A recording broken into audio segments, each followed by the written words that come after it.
हालांकि पहली बार भी नहीं जब अमेरिका ने दुश्मन के घर से अपने सैनिकों का रेस्क्यू किया हो। पहले कई दफा ऐसे ऑपरेशंस को अंजाम दे करके अमेरिका ने साबित किया कि पॉलिसी एक ही है, no one should left behind. साहस और रणनीति की मिसाल पेश की गई।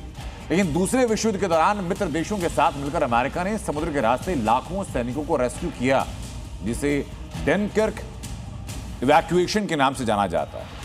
अमेरिका ने वियतनाम जंग के आखिर में ऑपरेशन फ्रीक्वेंट विंड के जरिए कई सैनिकों और नागरिकों को हेलीकॉप्टर से रेस्क्यू किया था। इसके अलावा ब्लैक हॉक डाउन की घटना भी अमेरिकी ताकत का एक सबूत है, जिसमें सोमालिया में घिरे अमेरिकी सैनिक को संघर्ष के बीच बाहर निकाला गया। ये सारे सबूत, लेकिन फिर एक सवाल खड़ा होता है। वो सवाल है एक आंकड़े के साथ, और आंकड़ा है 36 का आंकड़ा। क्या 36 घंटे बाद पूरी दुनिया दहल जाएगी? क्या अगले 36 घंटों के बाद स्ट्रेट ऑफ हॉर्मुज से एक भी जहाज का निकलना मुश्किल हो जाएगा? ये सवाल उठा डोनाल्ड ट्रंप के एक नए अल्टीमेटम के बाद। डेडलाइन 36 घंटे बाद खत्म होगी। 36 घंटे बाद महायुद्ध विकराल शुरू होने वाला है, सबसे खतरनाक विध्वंसक का। ट्रंप ने ईरान को धमकाया, नाटो से गुहार लगाई, बमबारी पर ब्रेक लगाकर अपनी शर्तों के साथ समझौते में फंसाने की कोशिश, लेकिन ईरान का इरादा नहीं बदला। न हॉर्मुज से कब्जा छोड़ा, न मिडिल ईस्ट में हमले रोके, और न ही परमाणु हथियार का सपना छोड़ने को तैयार हुआ। कुल मिलाकर 36 दिन के विध्वंस के बाद भी ईरान ट्रंप की बात को गंभीरता से नहीं ले रहा है। लेकिन अब फिर ट्रंप की भाषा बदल रही है। तेहरान के लिए धमकियों में तल्खी बढ़ गई है।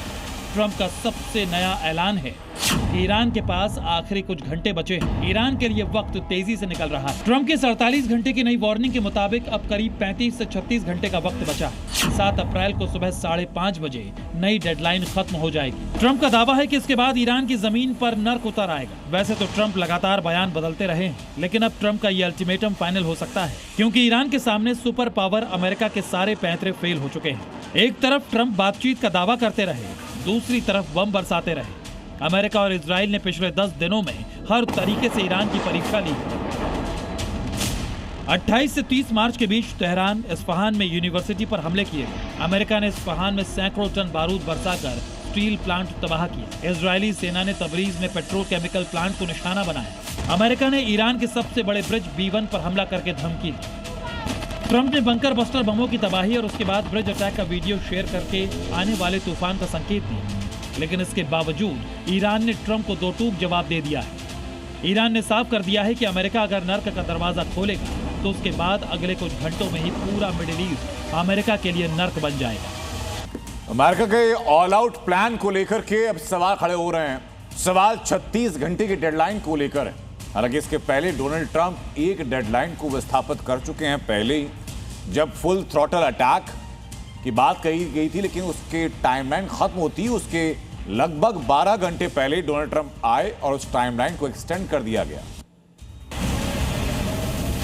ईरानी सेना ने एक लाइन में बता दिया है कि ट्रंप के हर हमले का जवाब दिया जाएगा, और ईरान के दावे हवा हवाई नहीं है, क्योंकि 26 मार्च के बाद ईरान ने भी इजराइल और खाड़ी देशों में भारी तबाही मचाई। इजराइल पर करीब 40 राउंड मिसाइल अटैक किया, 20 से ज्यादा तेल और गैस साइट्स को तबाह किया। इसके अलावा जिस तरह अमेरिका और इजराइल ने नए टारगेट्स को निशाना बनाया है, ईरान में इंफ्रास्ट्रक्चर को हिट किया है, उसी तरह से ईरान अपने पलटवार का दायरा बढ़ा रहा है। 10 दिन के अंदर ईरान ने अमेरिका के 4 हथियारों को तबाह किया है, जिससे अमेरिका के सुपर पावर होने पर सवाल उठने लगे।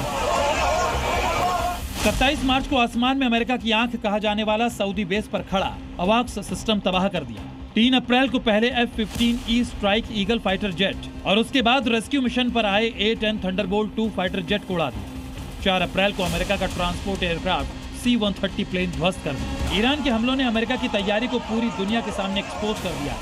ऐसे में डेडलाइन खत्म होने पर ट्रंप अगर कुछ नए प्रयोग करते हैं तो ईरान फिर अमेरिका को सरप्राइज के बदले सरप्राइज दे सकता है, जिसके बाद मिडिल ईस्ट में और भयावह हालात बन सकते हैं।